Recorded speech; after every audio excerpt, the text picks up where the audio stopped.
work, and this is the picture that I did over the last week. It took me about 6.5 hours, so I'm still not particularly fast at this, but I'm working at it and getting a little bit better. And I actually have a video of this one, a time lapse that will show you how the drawing unfolded. It's about 3.5 minutes, and it will be up when I redo the activities page for this next week. I'll include that video, so be sure and check back. Okay, so we're talking this week about line, shape, and space. Now, if I were the kind of teacher that was going to give you a test, this would be a really good time to give that test to you. But I'm going to be really sweet and not give you a test. But I am going to go back over what we've covered so far so that you can remember some of these things. So first of all, let's talk about line, shape, and space. Remember, line is anything that is just a straight line. It can be a straight line like this. It can be a curved line. It can be double curved. It can be zigzag. It can be dotted. It can be dashed. A line is just a line. And I know that's not a very profound definition, but that's the truth. A line is a line. So we go on from there, and from line we get shape. And shape came in three types, if you remember. Geometric, which is what most of us are familiar with: triangles, circles, spheres, squares, rectangles, and a number of other geometric shapes. I also said that there are something that we would call organic shapes. Organic shapes are shapes that don't really fit into a geometric pattern, and they can be just a kind of a squiggly cloud-like shape like I've got here, or they can actually be a true organic shape, a shape of something like a flower, or a cloud, or a leaf. Those are organic shapes. And then I said there were abstract shapes, and abstract shapes are what we would identify as icons or symbols. And I thought today also that emojis would fit into abstract shapes. So if you've got sure I'm on my right layer here. If you've got a circle, boy, that's a terrible looking circle. But if you've got a smiley face icon or a smiley face emoji, that's an abstract shape because it's communicating something without words. And so it's more than just a geometric or organic shape, because the main thing with a lot of abstract shapes is that they do communicate something. And then finally, space. We talked about positive and negative space. Positive space, if you're drawing an object, the positive space is the actual object. So if we're drawing an apple, then all of the red and the stem and everything that's part of the apple is positive space. But negative space is the space around things and in between them. So this little chair I drew, the gap between the chair back and the seat is negative space, and the gap between these legs here, that's all negative space. So that's the first thing that I want you to remember. And remember that these are the first three elements of art. Remember, I talked about that earlier and said that there are actually seven elements of art. Now, actually, depending on who you talk to, that can differ. There are some who will say there are five, and there's a difference of opinion among artists and students of art as to how many. But most tend to agree that there are seven. So line is the first one, shape is the second, and space I would actually have listed as the fourth one, but because of how the art class lessons have developed, we're going to call it the third one. And we'll eventually get to what I would have called the third one, because it fits more naturally right in here. But we're going to go with line, shape, and space as the first three elements of art. So if I was going to give you a test, that's what I would ask. And mom and dad, if you want to test something, And that's what you test on. So we're going to turn that off. And let's go on to one more thing, and that's how can those things help you draw what you see? How can line, shape, and space help you draw? Well, remember when we started with contour drawing, and that was simply looking, let's go back to our apple here. Almost looks like a tomato. That's actually looks more like a cherry. If I have an apple or a cherry or a tomato, depending on how you want to identify that. Drawing the contour is looking at the outside of it, looking at the actual outside line that makes up the object. How does shape come in there? Well, if I'm learning to or wanting to draw something and I want to draw an apple, and if I look at a photo of an apple, or if I have an apple on the table, I can look at the contour, and that's one way that I can draw it, but I can also observe the shape. Okay, is it a very round apple, or is it more of a an ovally bumpy apple? What does it actually look like? So I identify the shape of the object that I'm trying to draw. And then space. Okay, how do I use space in something like that? Well, if I was drawing an apple, depending on whether I'm working from a photograph or whether I'm actually looking at an apple, I can, depending on the setting, look at the shape of the space around it, and that can help me draw it. And we're going to see that in just a minute, because we're going to do a drawing together that will hopefully get this across. So what are we going to draw today? Okay, I've got a bird here. And it's a really nice picture, and I chose it and I cropped the photo especially so that it gives us really all three elements that we want to work with: line, shape, and space. So if I'm going to draw this bird, or at least sketch it out, and again, because of our time limitations, we don't have the time to do a detailed drawing of this. But if I'm going to draw this bird, I'm going to look at a number of things. I've got the twigs here, or the little branches. So those are lines that I'm going to work with. But I also am going to make use of all of this negative space. I'm going to observe the shape of this negative space in here, and that's going to actually help me draw the bird. Now, when I actually get into the bird itself, I'm going to watch for more distinct shapes. Again, most of these are organic shapes, but they do at points at least look like geometric shapes. Like here, the bird's beak, I've got a nice kind of a triangle shape. And here with the head, you could almost identify that as it's not really a rectangle, but it might be kind of a bent rectangle. I've got a circle here for the eye. This is a sort of a triangular shape, and again, there's a little rectangular shape. So you can look at the bird and you can identify shapes, and there are going to be times when I'm going to just look and say, well, that's a nice organic shape there. I'm not going to really worry about trying to identify the bird's breast feathers. And then when we get into the wings, you've got kind of an oval here and almost a triangle. And again, these are all pretty much organic shapes as I look at the bird. And then down here where its feet or foot is. Okay, so that's what I'm going to do. As I draw this, I'm going to look first at both the contour and the negative space to give me the overall shape.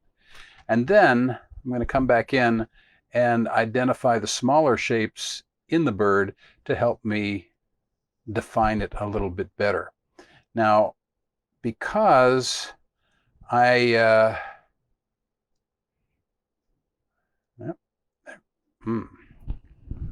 my little layer isn't turning on like I want. There we go. That's what I wanted. Okay. Now, because I can't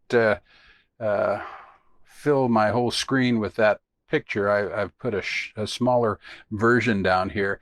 And I'm not going to try, obviously, to get this, get this perfect. Let me get on the right layer. There we go. But I'm going to show you how I would do it. Now, I don't have it up here right yet, but when this class is over, I will post this bird picture as a comment just below the video of our live video on our Facebook page. And so you can go there and copy that. So here we go. I'm going to start, and I'm going to begin by just looking at my first little mini branch or twig here. And I notice on this frame, it's going to start down about here. Maybe that's actually a little too far. It's probably just a little bit more than halfway down, not quite as far as I put it.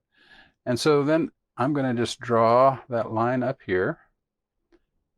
And I'm going to come back like that.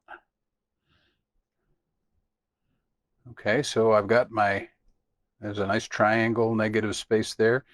And I've got my twig, which is sort of the positive space. Okay.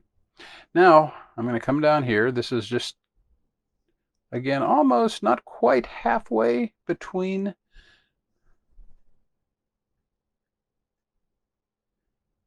And I'm going to come over.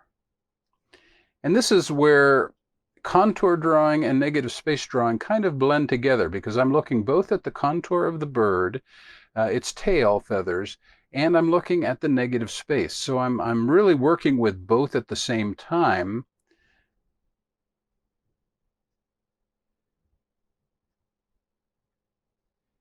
To come up with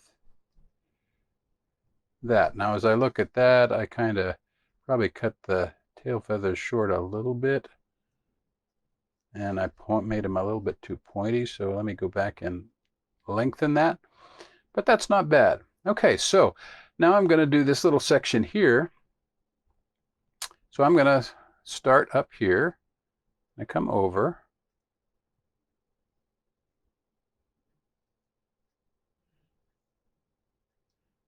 And work on the bird's head. Now, this didn't close off, so I'm just going to continue on. I'm going to draw the bird's beak, which is a little bit too big, but I'm not going to worry about that right now. I see the weakness and I see some of the flaws, but I'm going to just go on. I'm going to come out, and I'm going to come down, and it's going to come back. Okay, and then I'm going to come down here and complete that. Okay, now as I go back and forth, I want to refine the head just a little bit. And the beak is a bit too large, so I'd like to kind of shrink that down. Get back to my pen.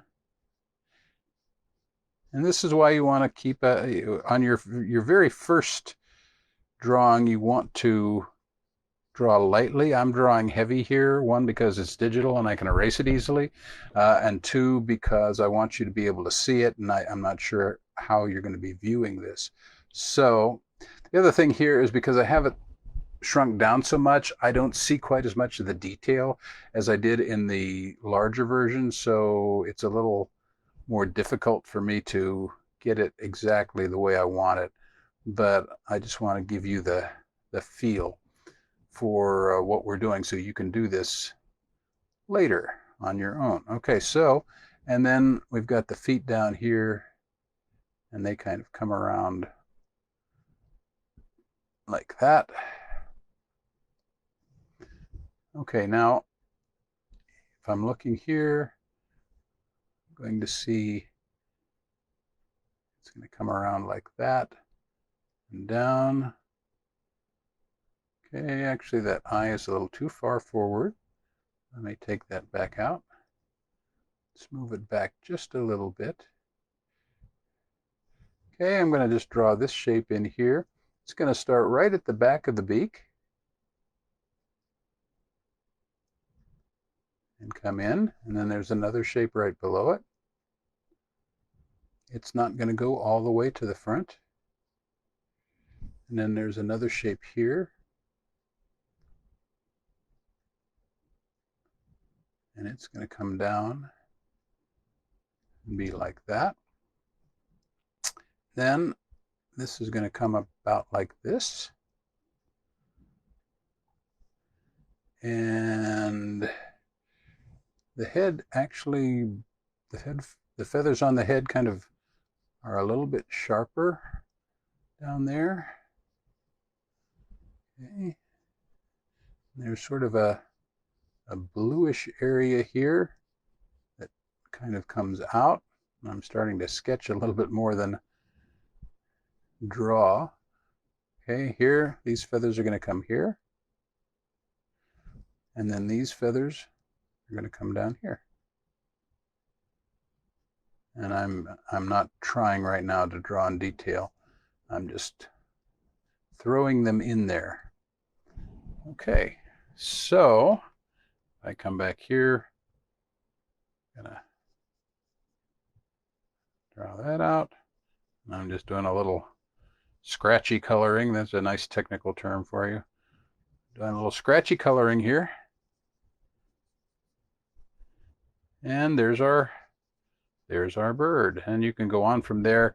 And I would, if I was wanting to spend a fair amount of time on this, I would go into a lot more detail and refinement. And then what I would actually do at this point, if I were really drawing this seriously, is I would come over to my layer panel and I would turn down the opacity. This is one thing you can do in digital work. And then I would redraw this and take a lot more time, and I would just go back over it again, but I would go over it on another layer, not the same layer here. And we're not going to do that today. So that's basically how you can use line, shape, and space to do a drawing. You want to look at your object. You want to keep in mind the contour. You want to keep in mind the negative space around the object. And you also want to look for definable shapes. And those shapes may be, I'm on the wrong layer. That's why I'm not getting it back. There we go. Those shapes may be organic. They may be at least somewhat geometric, but identify the shapes. And as you learn to draw those shapes, then you can, again, draw whatever it is that you're seeing. So let's move forward here and turn these guys off.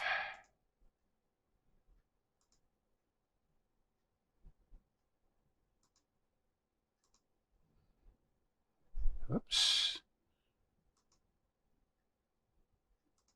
There we go.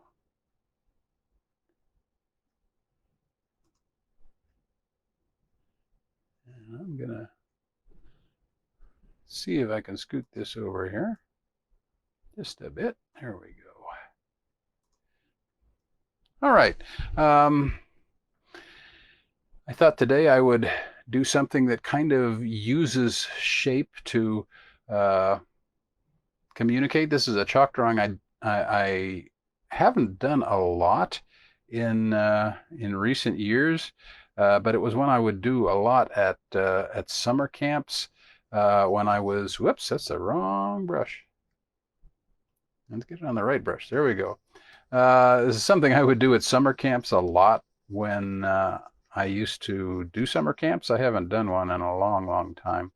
Uh, but I, as a chalk artist, at times will tell Bible stories with my art, and some of my chalk drawings are not Bible stories. Sometimes they're more object lessons or just kind of general, like when I did the seascape or his eyes on the sparrow. But sometimes I actually will do a uh, a Bible story, and one of my favorites to do is the story of Joshua and the Battle of Jericho, because it's just such a dramatic story in the book of Joshua. How you know Israel crosses the Jordan River. Make sure I've got this. Blow that up a little bit more. Israel crosses the Jordan River at flood stage, and so it's much higher than it would have been typically, and that was kind of a challenge for the people to be willing to trust God to bring them into the promised land. But once they got there, then they faced another challenge that they hadn't really seen before. And that challenge was, of course, the huge walled city of Jericho. And, this is this little nation that's been wandering around in the wilderness for 40 years. And, now they have this incredible city. It actually, wasn't that big a city compared to what we understand as a city. Most archaeological studies, I think, say, whoops, didn't want to do that either. Most archaeological studies that I've read say it would have been a couple of acres, maybe. It wasn't just a humongous city, but to them it was a walled city, and it was, I'm sure, kind of a scary place to try to go into, and yet God had told them that He was going to give them this big city of Jericho, and so here's little Israel, and they're ready to go in to this scary, scary city. And they're going to have to fight for the first time, and they're going to have to just really kind of trust God. In fact, before this happens, Joshua sees this guy standing by him, and he knows there's something about him that is really different or unusual, and he goes over and says, are you with us or are you against us? And this guy says, neither, but I'm come as the captain of the armies of the Lord. And he says, take off your shoes because you're standing on holy ground. And so Joshua does. And, God gives him the courage to lead those people, but He also gives them a really strange instruction. But before they even got to that point, and I'll get back to the strange instruction, they had sent a spy into the land. There's two spies into the land. And, the spies stayed at the house of a lady named Rahab. And she protected them and kept them safe. And she said, please save my family when you take this city. And they said, well, if you will put a scarlet thread out of your window, then when we take the city, we will spare your family and everybody who's in your house there. And she lived inside the city walls.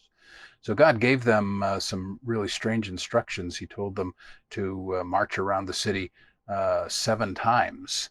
And as they one time each day for 7 days. I'll get it right. Like I said in past weeks, it's hard for me to talk and do something in terms of drawing at the same time. So at times I forget what I'm saying. But God instructed them to go around the city once a day, march around it with the Ark of the Covenant and all that once a day for 7 days, and then on the seventh day, they were to march around it 7 times.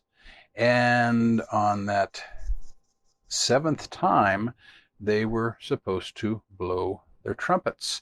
And when they did that, the walls of the city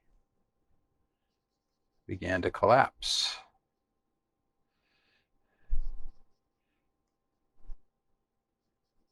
Incidentally, when I do this with chalk, it's really cool. In this case, I'm actually erasing the mountains too, because I forgot to change layers, but that's another story. The walls of the city collapsed, except for the part where Rahab and her family were. And God kept his promise to them and protected them.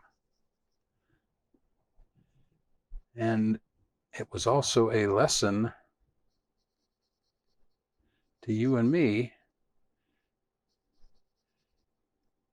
because if we will place our trust in him and in his Son, Jesus, God has promised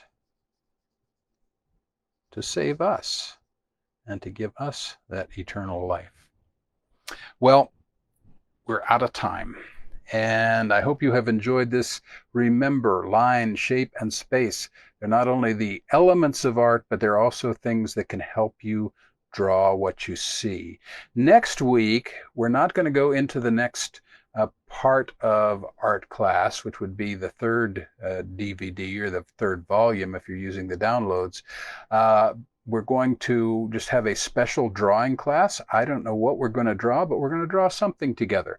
So you come next week and we're going to have a special drawing class, and then beginning the first week of November, we'll move into DVD number 3 of art class, which will be a lot of fun too. So I hope you will come back. I hope you've enjoyed this. Keep drawing and don't forget to have fun. I'm Jim Pence with See the Light, and we'll see you next week.